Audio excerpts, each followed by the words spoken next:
যেটা করা হয়েছে আলহামদুলিল্লাহ, আমরা গত এপ্রিলে কমিউনিটিতে আসছিলাম ওই প্রোগ্রামটা নিয়েই। আমাদের প্রোগ্রাম আমরা ইনশাআল্লাহ যে সেমিট্রি অ্যাপ্রুভাল যেগুলো দরকার ছিল, আমরা সেমিট্রি রান করার জন্য যেগুলো দরকার আমরা সেই সবগুলো অ্যাপ্রুভাল পেয়েছি। সেই সুবাদে আজকে আপনাদের সাথে আপনাদের মাধ্যমে বৃহত্তর যে বাংলাদেশি যে কমিউনিটি ট্রাই স্টেটে আছে তাদেরকে রিচ আউট করার জন্য আমরা এখানে এসেছি। আপনারা আমাদেরকে অতীতের ন্যায় আশা করবেন ইনশাআল্লাহ ফিউচারে হেল্প করবেন। আমি এখন আমাদের বৃহত্তর নোয়াখালী সোসাইটির সভাপতি জনাব নাজমুল হাসান মানিক সাহেবকে স্বাগত বক্তব্য এবং প্রোগ্রামটা নিয়ে বলার জন্য ধন্যবাদ।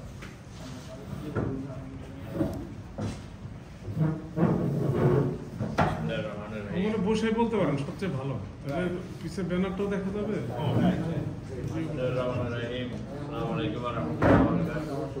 সবাইকে আজকে ধন্যবাদ আপনাদেরকে, সব সামাজিক মিডিয়া যারা আসছেন।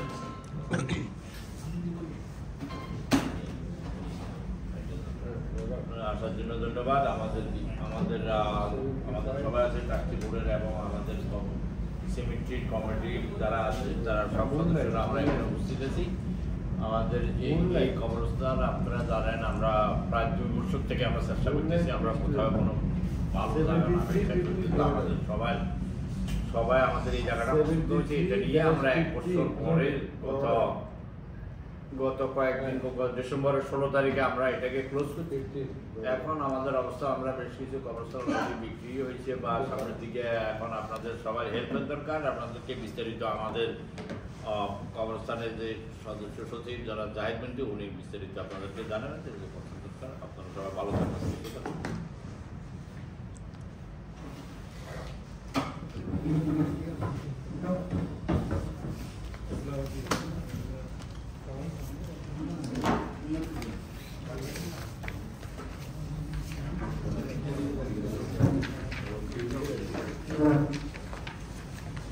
জি ধন্যবাদ।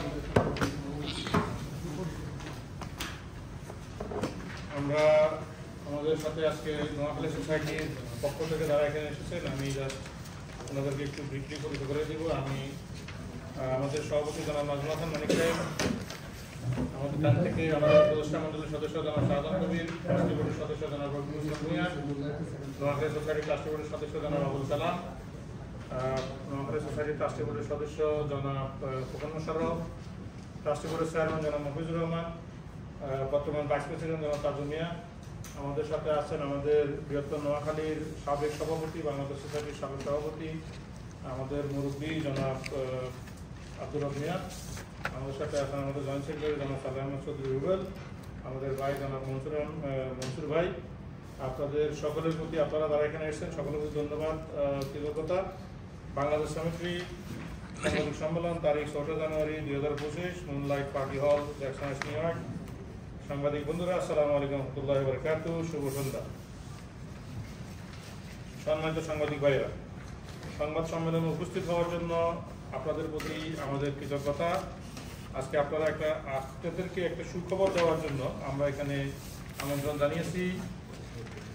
আপনারা জানেন গত এপ্রিলে আমরা বৃহত্তর নোয়াখালী সোসাইটির পক্ষ থেকে ঘোষণা দিয়েছিলাম, বাংলাদেশ সোসাইটি আমরা কমিউনিটির সকল প্রতিনিধিত্বশীল সংগঠনের শীর্ষ নেতৃবৃন্দ, মসজিদ কমিটির সভাপতি, সাধারণ সম্পাদক ও মসজিদের ইমামদের নিয়ে গুলশান টেরেসে মত বিনিময় সভার আয়োজন করেছিলাম। সেই মত বিনিময় সভায় আমরা ঘোষণা দিয়েছিলাম আকুস্টিকের মিডল টাউনে 126 একর জমির উপরে মুসলিম গোরস্থান করা।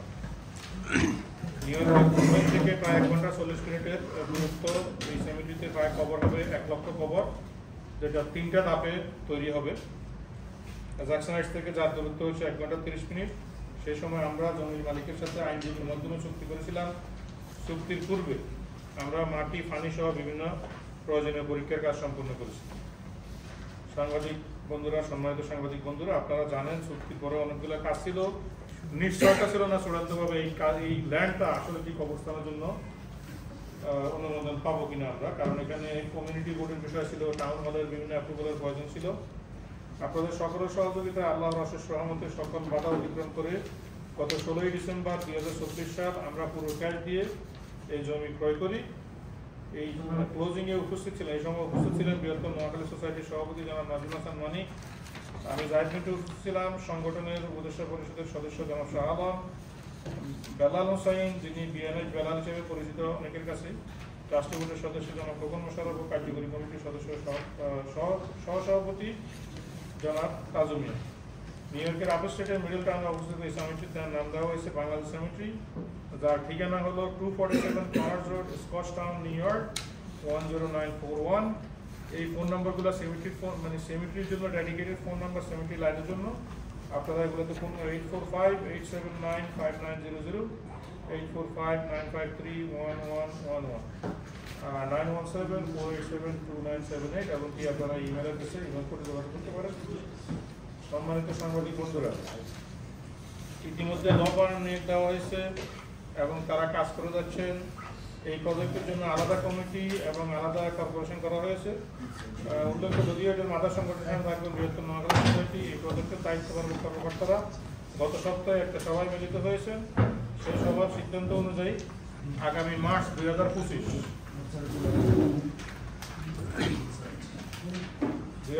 সালে আপডেটের কাজ শুরু করা হবে। সেখানে প্রতিষ্ঠা করা হবে অফিস। এই প্রজেক্টে আরও থাকবে ফিনারাল হোম ও মুসল্লিদের জন্য, পুরুষ ও মহিলার জন্য পৃথক অজুখানা, বাথরুম ও নামাজের স্থান। আগামী মার্চ 2025 সাল থেকে শুরু করতে আমাদের বেশ মোটা অঙ্কের টাকার প্রয়োজন। আমরা কর্জে আসানা পরিশোধ করতে চাই। প্রজেক্ট কমিটির সিদ্ধান্ত অনুযায়ী প্রথমে আমরা বিশেষ ডিসকাউন্টে 5,000 কবর বিক্রি করতে চাই। আগামী 31 মার্চ 2025 সালে এই পর্যন্ত এই বিশেষ ডিসকাউন্ট থাকবে। এই 5,000 কবর, প্রতিটি কবর $700 করে বিক্রি করা হবে। তবে কবরের সংখ্যা হতে হবে 500-র উপরে। 500-র উপরে প্রতিটি কবর $700 করে বিক্রি হবে। 200 থেকে 500 পর্যন্ত প্রতিটি কবর বিক্রি হবে $250 করে। 50 থেকে 200 পর্যন্ত প্রতিটি কবর বিক্রি হবে $900 করে। 1 থেকে 50 পর্যন্ত প্রতিটি কবর বিক্রি হবে $1,000 করে। ইতিমধ্যে এই 5,000 কবরের মধ্যে company of worker association, Bangladesh society, ব্রুকলিনের নিউ ইয়র্ক বেলাল মসজিদ, বাইতুল শরফ জামে মসজিদ সহ কয়েকটি মসজিদ ও সংগঠনের প্রতিশ্রুতির ফলে 5,000 থেকে ইতিমধ্যে 2,000 কবর বিক্রি হয়েছে। আর বাকি রয়েছে প্রথম কিস্তির 3,000 কবর। এই কবর বিক্রির পরে আমাদের কমিটি আবারও সিদ্ধান্তে বসবেন এবং তার দাম নির্ধারিত করবেন। সাংবাদিক বন্ধুরা, আমরা অত্যন্ত আনন্দিত এবং আল্লাহর কাছে শুকরিয়া আদায় করছি যে এই বিশাল প্রজেক্টটি কমিউনিটির জন্য করতে পেরে বলা যায় আমরা সবেমাত্র এই বিশাল কর্মকাণ্ডে কাজ শুরু করেছি। আশা করেছি আগামী 100 বছরের জন্য প্রবাসে মুসলিম কমিউনিটির কবর নিয়ে আসা সম্ভব না। সত্যি এটি একটি বিশাল প্রজেক্ট। এই বিশাল কর্মকে আমরা আপনাদের সহযোগিতা চাই। আপনারা শুনে খুশি হবেন যে আমরা কবর বিক্রি শুরু করে দিয়েছি। আগামী মাস থেকে কাজ চলবে এবং আশা করি জুলাই থেকে কবর দেওয়া যাবে। আমরা আমাদের যে কবরস্থানের প্রজেক্ট নিয়ে যে আলোচনা, আমাদের আলোচনা এখানেই শেষ। এবং আপনারা যদি আমাদের লিখিত বক্তব্য পরে আপনারা যদি দেখেন, আমাদের যে ফার্স্ট ফেজের ডেভেলপমেন্টটা হবে, এই ডেভেলপমেন্টে ফার্স্ট ফেজে টোটাল প্রথমেই 23,000 কবর হবে। তার মধ্যে আপনার ইনফ্যান্টের জন্য হবে 1800 কবর। সেটা আমরা আগের মার্চ এপ্রিলে যে আমরা ইয়েতে করছিলাম সেটা আমরা তখনও বলেছিলাম। আর পরের পেজগুলো হচ্ছে জ্যাকসনাইট থেকে বাংলাদেশ সেমিনারিতে যাইতে কতটুকু দূরত্ব এবং কি কতটুকু সময় লাগে। তারপরে ব্রুকলিন থেকে বাংলাদেশ সেমিনারিতে যাইতে কতটুকু সময় লাগে। জামাইকা থেকে যাইতে কতক্ষণ, বয়স থেকে যাইতে কতক্ষণ। আর শেষ পেজে হচ্ছে আমাদের ক্লোজিং টেবিলের যে ছবিটা প্লাস কবরস্থানের ছবি। আপনাদের যদি কবরের প্রজেক্ট নিয়ে যদি কারো কোনো প্রশ্ন থাকে বা এটার কর্মকাণ্ড নিয়ে যদি কোনো প্রশ্ন থাকে আপনারা করতে পারেন। আমরা ইনশাআল্লাহ চেষ্টা করবো আপনাদের প্রশ্নের জবাব দেওয়ার জন্য। একটু বলছেন যে 16 ডিসেম্বর 24 পুরো ক্যাশ দিয়ে জমি করে কত ক্যাশ দিবেন? আমরা ওদেরকে অলমোস্ট এখন $2.1 মিলিয়ন আমরা ক্যাশ দিয়েছি। বাট এটার সাথে মনে করেন আমাদের আরো অনেকগুলো কাজ বাকি আছে এখনো। মানে 2.1 শুধু আমরা ওদেরকে মানে জমির জন্য দিয়েছি। প্রথম 5,000 যে জমিগুলো যে দামে বিক্রি করতেছেন এটা কত টাকা আসে এটা বিক্রি হলে টার্গেট ফুলফিল হলে? সেটা এখানে তো এখনো, কারণ যেহেতু যারা ধরেন যদি 5,000 ওই দামে যদি বিক্রি হয় তাহলে কত টাকা আসে? 3.5 3.5 আসে।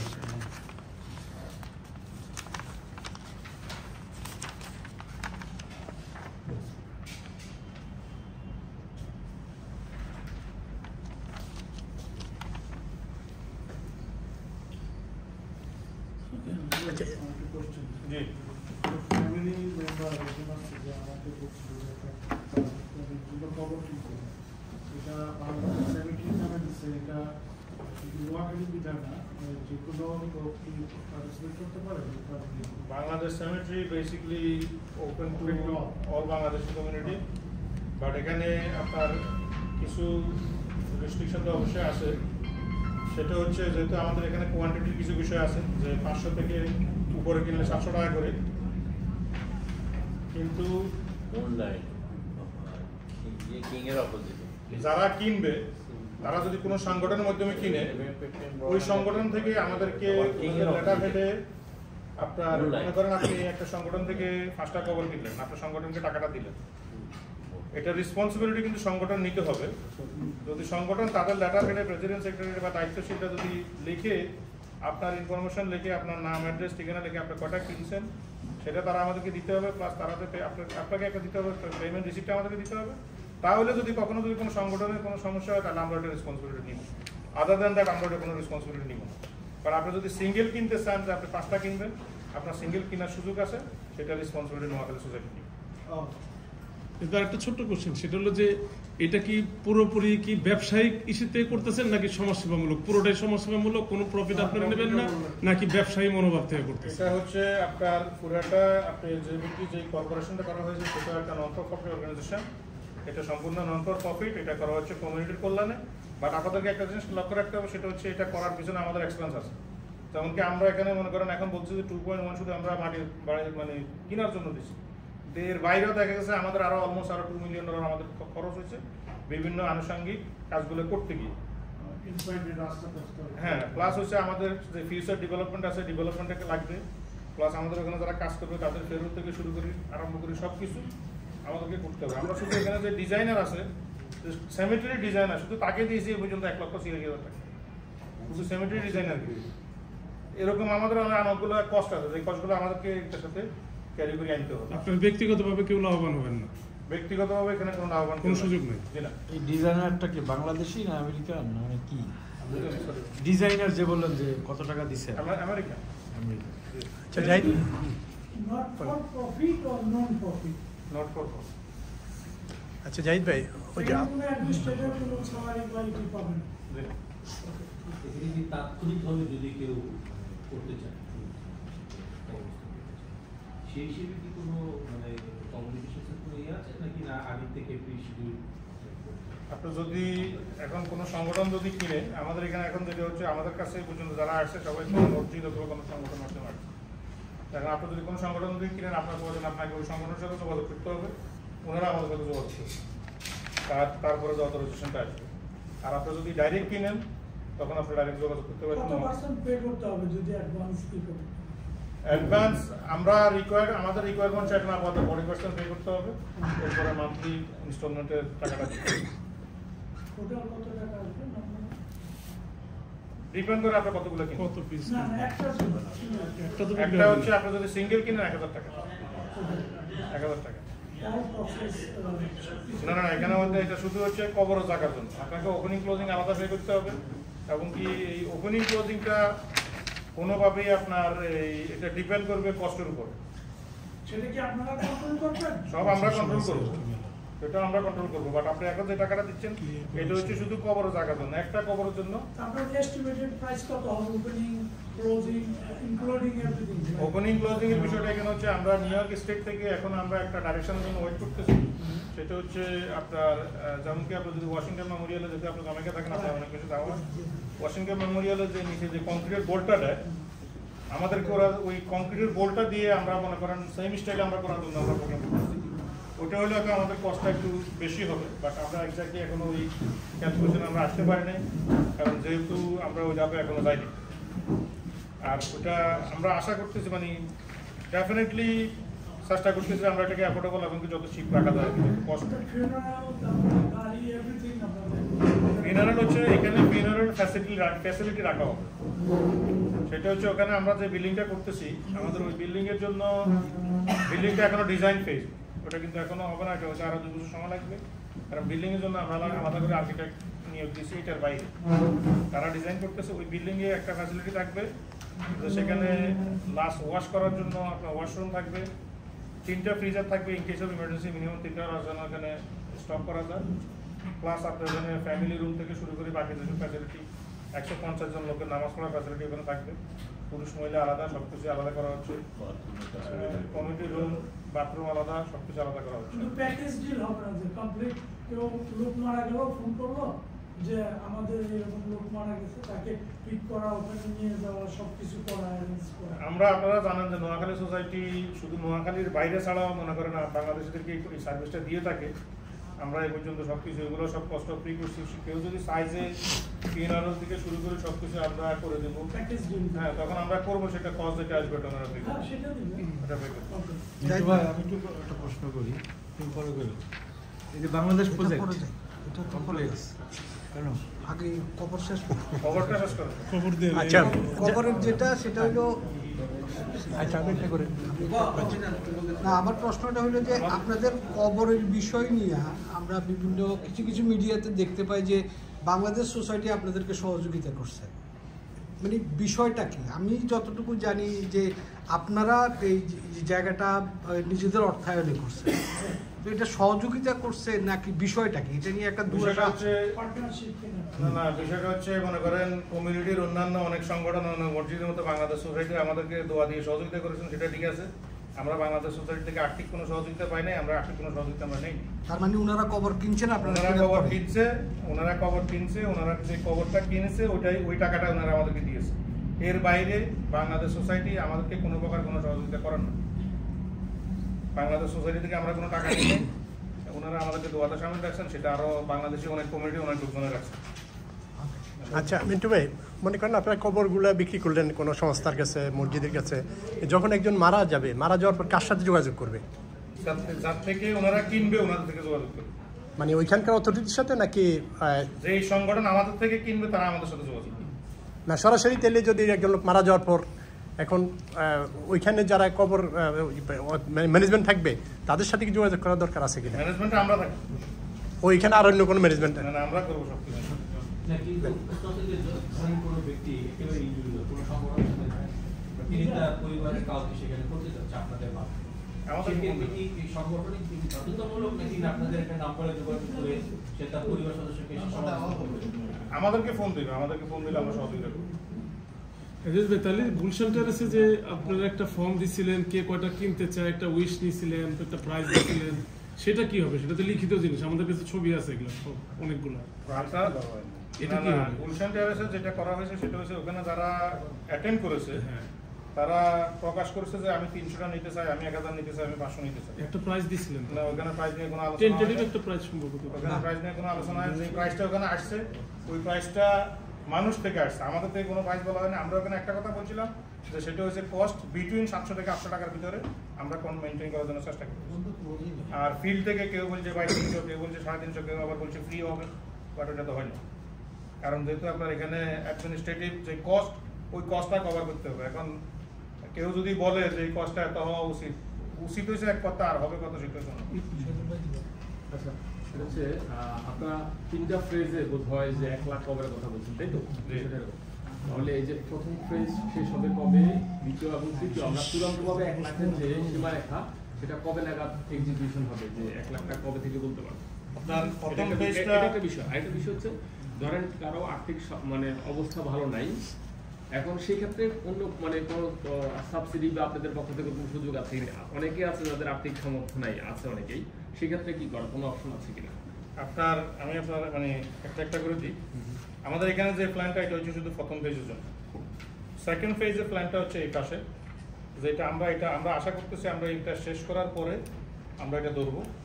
তো এই প্রজেক্টটা হয়তো আমরা ধরবো 2026 অথবা 2027 এরকম হইতে পারে, কারণ যেহেতু আমাদেরকে এখানে বিল্ডিংটা করতে হবে, আর আমাদের বিল্ডিংয়ের এখনো আমরা ডিজাইন পেজে আছি। তাহলে আমরা তখন এটা ধরবো। তৃতীয় ফেজটা যখন সেকেন্ড ফেজে আরো 41,000 কভার হবে, তাহলে আমাদের অলরেডি মনে করেন 62,000 কভার হইতেছে। আমরা আশা করতেছি এই 62,000 আমাদের আগামী 100 বছর যাবে। আর থার্ড ফেজের বিষয় হচ্ছে যেহেতু নোয়াখালী সোসাইটির স্বাভাবিকভাবে আপনার নেতৃত্বে পরিবর্তন হবে, আগামী যারা আসবেন ওনারা ডিসাইড করবেন নাকি ওটা কি সেকেন্ড ফেজটা করে ধরবেন নাকি সময় নিয়ে ধরবেন। আর আপনাদের সেকেন্ড যে কোয়েশ্চেনটা ছিল যে যারা আর্থিকভাবে সচল না তাদেরকে কি কোনো প্রকার কোনো হেল্প করা হবে কিনা।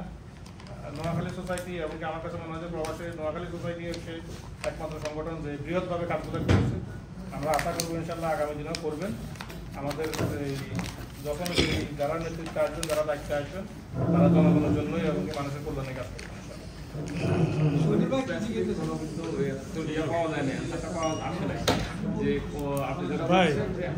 বাজেট কত ভাই? কিন্তু ধরেন এরকম হঠাৎ করে অনেকে মারা যাচ্ছে, বাজেট কত এটা জানা দরকার।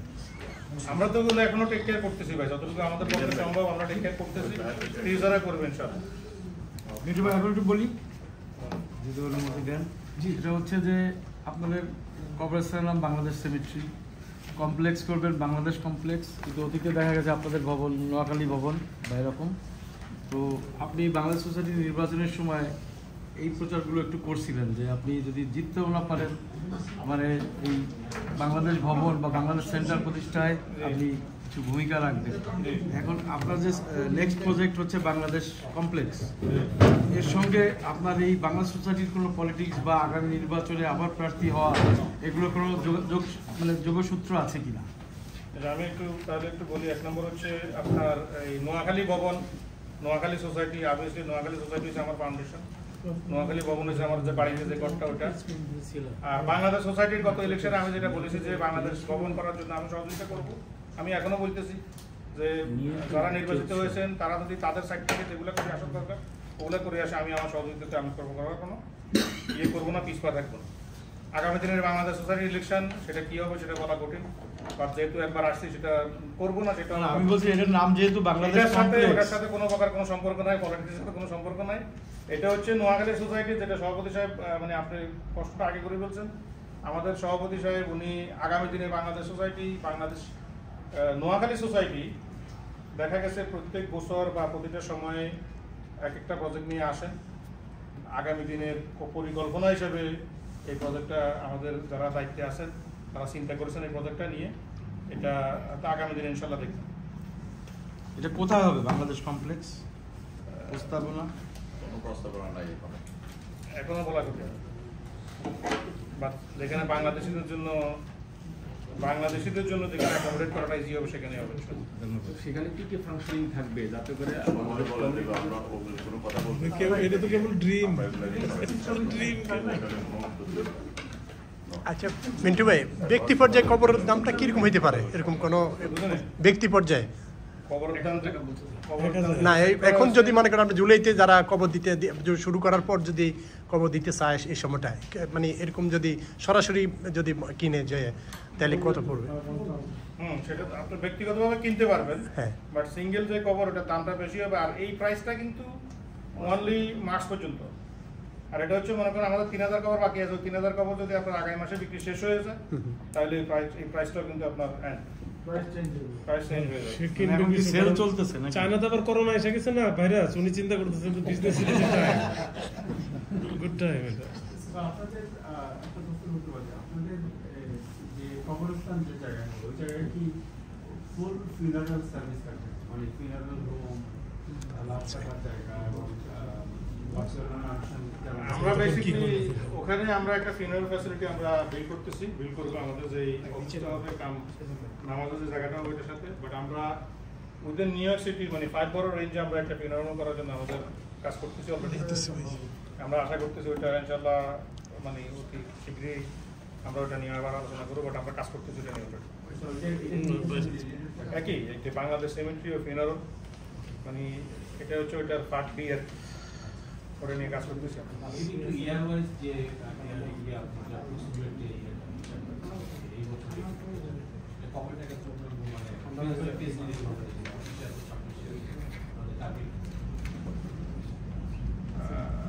আমরা আমরা আমাদের যে বর্তমান ফার্স্ট ফেজটা আমরা কনস্ট্রাকশন শুরু করবো মার্চে, ডেভেলপমেন্টটা মার্চে শুরু করবো। আমরা আশা করতেছি আমরা জুলাইতে ইনশাল্লাহ আমরা মাটি দেওয়া শুরু করতে পারবো। আর ফার্স্ট ফেজটা শেষ হওয়ার পরে আমরা সিদ্ধান্ত নিব তখন সেকেন্ড ফেজের কাজটা আমরা কখন করবো। বাট আমরা আশা করতেছি 2026-27 আমরা ইনশাল্লাহ সেকেন্ড ফেজের কাজ করবো।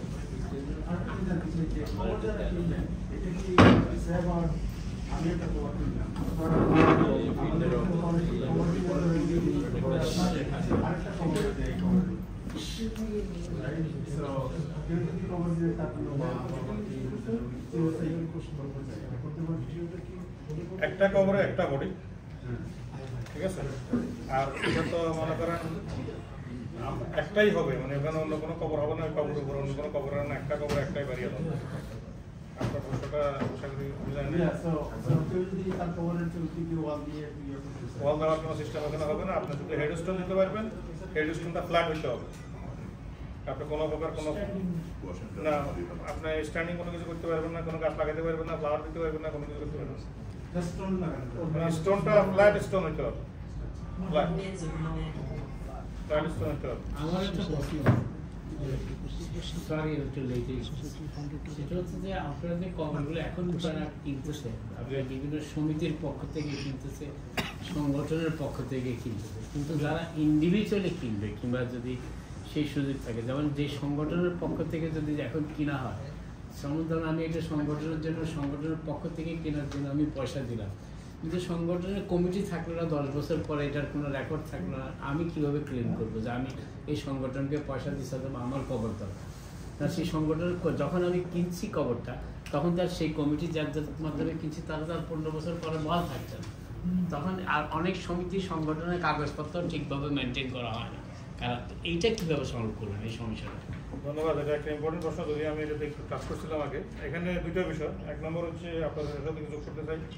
এক নম্বর হচ্ছে যে সংগঠন বাংলাদেশ সেমিটিকে কবর কিনবে, ওই সংগঠন আবার অন্য কোনো সংগঠনের কাছে কবর বিক্রি করতে পারবে না। না, আপনি যদি এখন যদি কোনো সংগঠন যদি বলে যে ভাই আপনি 500 কিনতেছেন, আমাদেরকে 50টা আপনার সাথে কিনে দেন, কারণ হচ্ছে তাহলে আপনার কস্টটা কম হবে। আপনার কস্ট কম হবে, কিন্তু আপনার ভ্যালিডিটি কত হবে সেটা হচ্ছে আপনি যাদের থেকে কিনবেন তাদের সাথে বুঝে নিতে হবে। আর আপনি যাদের থেকে কিনবেন, রিকোয়ারমেন্টটা হচ্ছে তারা যদি কারো কাছে কবর বিক্রি করে, তারা আমাদেরকে তাদের লেটার হেডে একটা মানে সিটি দিতে হবে, ইনফরমেশন দিয়ে নাম, অ্যাড্রেস, টেলিফোন নম্বর, কয়টা কিনছে, কত টাকা ওনারা বুঝি পাইছে, ওই টাকাটাকে এখন অনেক সময় দেখা গেছে আপনার আমরা তো যেই টাকাটা আমাদের কাছে আসে নাই ওইটা রেসপন্সিবিলিটি আমরা নিতে পারবো না। বাট যদি আমাদের কাছে প্রপার ডকুমেন্টেশন আছে, অবশ্যই আমরা রেসপন্সিবিলিটি নিব, উনি কিনা কবর উনি পাবেন। কিন্তু কতগুলো বিক্রি হয়েছে বুঝলেন? এই পর্যন্ত কতগুলো? 2000 বিক্রি হয়েছে। 2000 বিক্রি। সোসাইটি কতগুলো হয়েছে? সোসাইটি নিচে সম্ভবত 360টা। 360টার দাম কত আসছে? 250,000 টাকা। 250। না, কিন্তু আমি যেটা প্রশ্ন করতে চাচ্ছিলাম, সাপোজ যদি আমরা যারা কবর কিনবেন, যদি এখন ইন্ডিভিজুয়াল কিনে রাখে, আপনারা তাদেরকে কি ধরনের কাগজপত্র দিবেন? যারা আমাদের থেকে কিনবে আমরা ওনাদেরকে এগ্রিমেন্ট দিব, কন্ট্রাক্ট দিব, এবং কি আমরা ওনাদেরকে আমাদের যে অর্গানাইজেশন, ওই অর্গানাইজেশনের পক্ষ থেকে সাইন করে সিল করে সবকিছু ডকুমেন্টেশন দেওয়া হবে। মানে সেন্ট্রাল সার্টিফিকেটের মতো একটা ব্যবস্থা থাকবে, সেই সার্টিফিকেটটা যে যাকে দেয় এটা রেকর্ড থাকলো, রাইট। কেউ কবর কিনে যদি সার্টিফিকেট থাকে, ওই সার্টিফিকেটটা সে যাকে দেয় সেই ওইটার মালিক। ভাই এখানে বিষয়টা হচ্ছে আপনি যদি কবর কিনলেন আমার থেকে 700 টাকা করে, আপনার তো আরেকজনের কাছে 1000 টাকা বিক্রি করলেন, আমি কিন্তু আপনি আমার থেকে কিনছেন, আমি এটা রেসপন্সিবিলিটি নিতে পারবো। আপনি বাইরে কি করছেন সেটা রেসপন্সিবিলিটি আমি নিতে পারবো। আর আরেকটা বিষয় হচ্ছে যেটা হচ্ছে ইম্পর্টেন্ট, আমাদের এই যে কন্ট্রাক্টগুলো হবে, যাই হবে, এগুলো সবগুলো কিন্তু আপনার new York state cemetery board ওইটার গাইডলাইন ফলো করে লয়ার অ্যাটর্নি তৈরি করতেছে, অ্যাটর্নি থেকে আসতেছে।